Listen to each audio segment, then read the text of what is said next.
Et pour aller plus loin, nous accueillons à présent Christophe Rigaud. Bonsoir. Bonsoir. Et merci beaucoup d'être avec nous. Vous êtes journaliste, fondateur et directeur du site d'information africarabia.com, un site consacré à l'actualité en République démocratique du Congo. Alors d'abord, une première question. Pourquoi est-ce que le M23 cherche à prendre le contrôle de Goma ? Écoutez, la reprise de ces offensives, en fait, c'est dû aux échecs diplomatiques qui ont eu lieu à Luanda et aussi à Nairobi. En fait, voilà, le principal point de blocage, en fait, c'est Kigali qui demande en fait à Kinshasa des négociations directes avec le M23, ce que refuse Félix Tshisekedi. Donc, avec la reprise de ces offensives, le M23 cherche à forcer Kinshasa à négocier directement avec lui. Mais très concrètement, si la ville de Goma, capitale de la province du Nord Kivu, tombait sous contrôle des rebelles du M23, ça serait une avancée majeure pour cette rébellion ? Oui, ça serait vraiment un vrai tournant parce que déjà cette ville a déjà été prise par ces mêmes M23 en 2012. Donc ça n'avait pas duré très longtemps, hein, c'était une dizaine de jours. C'était une petite dizaine de jours, mais voilà, ça a rappelé de mauvais souvenirs à la population. Et donc c'est vrai que symboliquement, ça met toujours le M23 en position de force. Il n'y a pas d'inversion des rapports de force. C'est ce que cherche Kinshasa, parce qu'en fait, Kinshasa ne veut pas aller aux négociations en position de faiblesse. Et il est vrai que depuis fin 2021 et la résurgence du M23, l'armée congolaise est en échec permanent. Mais ça, justement, cet échec permanent que vous évoquez de l'armée congolaise, comment est-ce que vous l'expliquez ? Parce que c'est vrai que cette semaine, l'armée congolaise a elle-même reconnu qu'il y avait effectivement cette percée des combattants du M23. On a l'impression aujourd'hui que le M23 est plus équipé, plus aguerri peut-être que l'armée congolaise elle-même. Est-ce que c'est le cas ?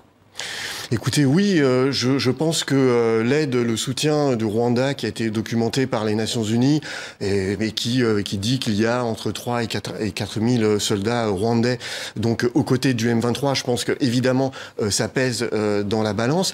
Après, il y a vraiment une faillite de l'armée congolaise qui est une armée mal formée, mal payée, mal commandée, où il y a toujours un niveau de corruption assez important et qui donc a toujours eu du mal, en fait, à venir à bout des différentes rébellions.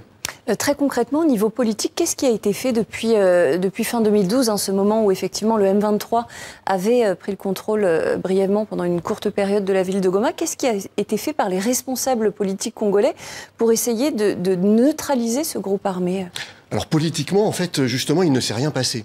Parce que Félix Tshisekedi était pourtant arrivé au pouvoir avec cette promesse d'éradiquer l'insécurité dans l'est de la RDC. Tout à fait. Mais justement, il ne s'est rien passé.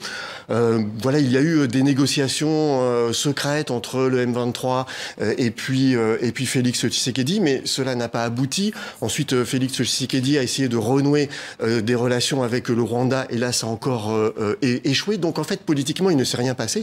Et donc, au bout d'un moment, effectivement, le M23 a repris les armes, puisque leur principale revendication, c'est de forcer Kinshasa à respecter les accords qui avaient été signés au moment de leur édition. Vous dites politiquement, il ne s'est rien passé. On sent presque une forme de frilosité des États africains à mettre une forme de pression peut-être plus explicite, plus forte sur le Rwanda. Je pense par exemple à ce communiqué qui a été publié hier par le président de la Commission de l'Union africaine, Moussa Faki Mahamat, qui appelle effectivement à la cessation des hostilités, mais sans nommer aucun des belligérants. Oui, effectivement, c'est compliqué pour les États africains de condamner l'un des leurs.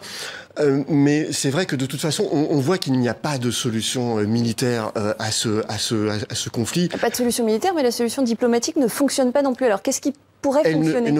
Écoutez, les seules portes de sortie pour le moment, c'est la discussion, c'est peut-être le retour du processus de Luanda qui est soutenu par la communauté internationale, par le Conseil de sécurité, et c'est peut-être le retour aussi du processus de Nairobi, qui est en fait un processus de négociation entre les groupes armés dans leur ensemble et le gouvernement congolais.